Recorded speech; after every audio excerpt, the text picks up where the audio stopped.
Billy Lee, I suppose, Billy, we've seen the GAA's roadmap with the return to play, the return to training, and with club and inter-county championship action scheduled and penciled in for down the line. I suppose, look, the main thing is that all this is predicated on the fact that we still have the coronavirus somewhat under control.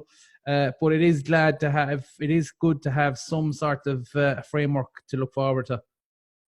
It has, indeed, Raphael. I suppose not too many weeks ago, I didn't think this was possible, but I suppose it's a measure of the country and do what was asked of us, and it wasn't easy for people. And but look, thankfully, we've done the best we can as a nation, and it's opened the doors for many senses, many walks of life. And I suppose, the announcement the government made last Friday, while one or two people might have thought one or two things were going to come ahead of plan, I don't think we expected the depth of how fast it was coming to open up.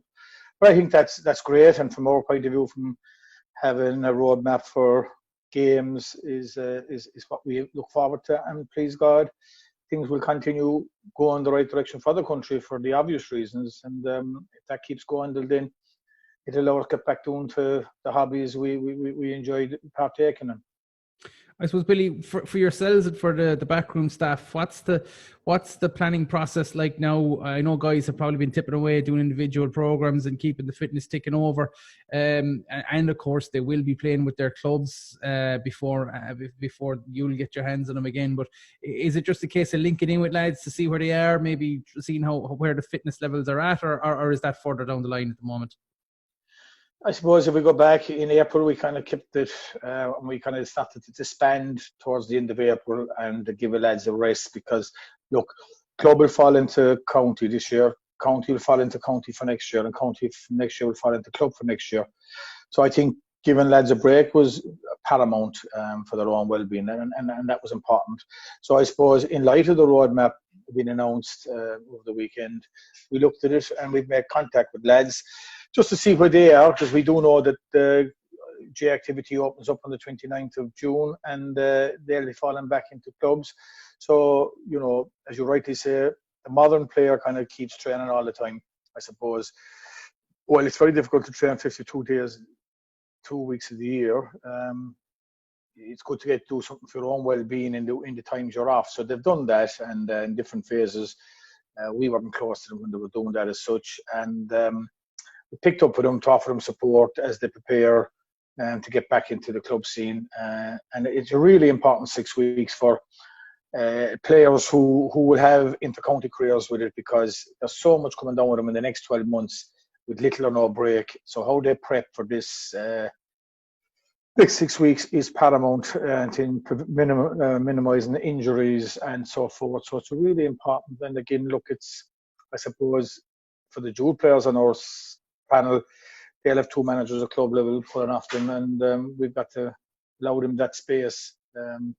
We're there to support them and help them if they need anything. But look, having a third master in the pot is only adding pressure to lads who are already feeling they're going to have a lot going on. So it's about offering the support to them where they feel they might need it, knowing that we're there, and not communicate with them either through directly or through their clubs, and just seeing where it's all landing. Look, the big thing for us is that when we do get back on the 14th of September, we'll have most of them back here again, and hopefully there's no one, the travel is potential, fellas may or may not go traveling if the world opens up again. And so it's really, for me, it's about helping them now for where they might feel they need help or assistance, is probably the better word.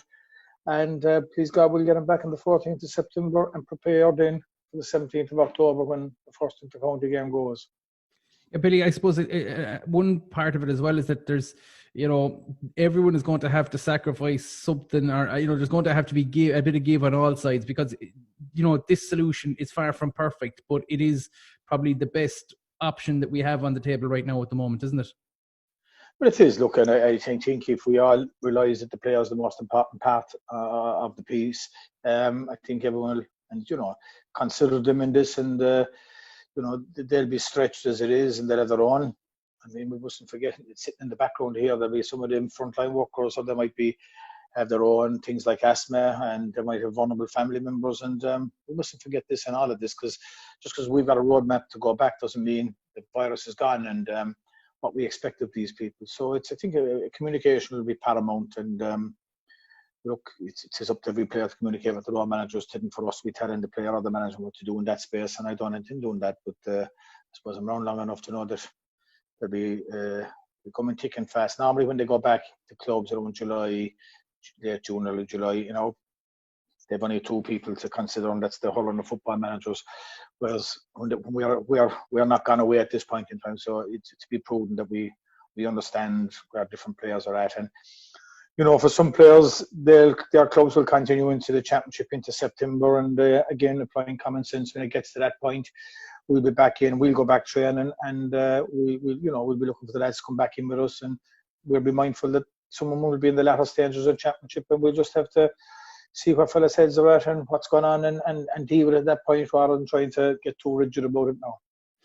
Billy, what have you missed most about no GAA, and what are you looking forward to most about going back? I suppose one of the things we said that we'd never complain about was, out in the piss and rain, and Mick Neville with your notes running and the ink going everywhere, and complaining that there's no cover and that there's nowhere to put your notebook or your laptop down. So I think everyone has something that they're going, I'll never complain about again when sport comes back. What's Billy Lee's? I suppose, look, I've been busy with really work. It's been just manic. If football was going on, why this was going on, I wouldn't have been able to do the 2 jobs. Some people ask how I managed it at the best of times, but work has just been taking up all my time. I wouldn't have time for football or hurling or anything of that space. I think in the job I have, there's a responsibility to people and their families, and all my attention was gone in there, and I had to go in there. The government protocols and ensuring people are safe. So all my time was taken up. I didn't have time to miss it, to be honest. And you've got to be able to prioritise, separate your job, your professional life from your hobby at some point in time. And I suppose that's a measure that I was able to do that, thankfully. So that I know that in my normal life that I haven't disregarded my job when I've been busy for the previous number of years. When the pressure was on, that's number one. And but I suppose the flip side to that then is that this pandemic didn't allow me to do the hobbies, and you were working on 12 hours to try and have things right. So from that perspective, it's good to be able to have the hobby going, because it can distract you from the job when you're entitled to put down the tools after the day around 5 or 6 o'clock in the evening. But unfortunately, in the past 10 weeks, that's not been the case. There was late hours and long nights, but that's it. I'm no different to many other people that have a similar role as I have, and that's just the way it was. So I suppose ultimately I didn't miss it because I hadn't time to miss it. Billy, just one other question as well, and I suppose that's the kind of up in the air nature of the National League. It is, I'd imagine it's a competition you'd like to see finished at some stage, because so much had gone into Limerick, or has gone into Limerick, getting out of that Division 4, and to put yourself in that kind of position where it's in your own hands with a couple of games to go to get out of it, considering the development of the squad, that would be a competition I'd imagine you'd love to see finished, or at some stage in the calendar, if possible. Yeah, but sure, it's like anything else, Raphael. We'd love to see it finish if we thought we were going to get promotion out of it. So look, I suppose first and foremost, things were going well. We had a blip in Antrim. We feel we had a good understanding of what the issue was there. We had a good prep week in the lead up to it. We had a challenge match, and I was happy 1 week out from the Wexford game and where we were at, and the dealing with the analysis from the Antrim game. So I thought we're in a good position.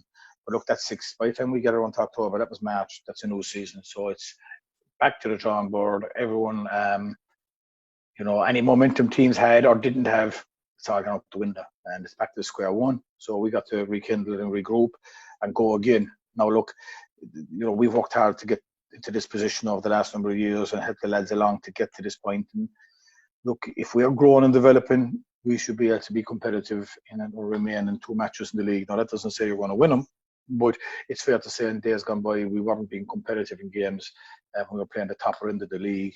So I think that'll be the first step. We focus on performance when we get back, and focus on doing the basics to get us create that platform to perform. And look, you never win anything about a bit of luck. You need to make your own luck, and that comes from working hard and having the right attitude. And the other things we'll focus on. And look, when Wexford turn up to us on whenever that date will be, we just hope we're in the best position to go and perform, and hopefully then that'll get us, and that'll be that game done. And if hope, please God, and then we move on to the Sligo game and we take it game by game.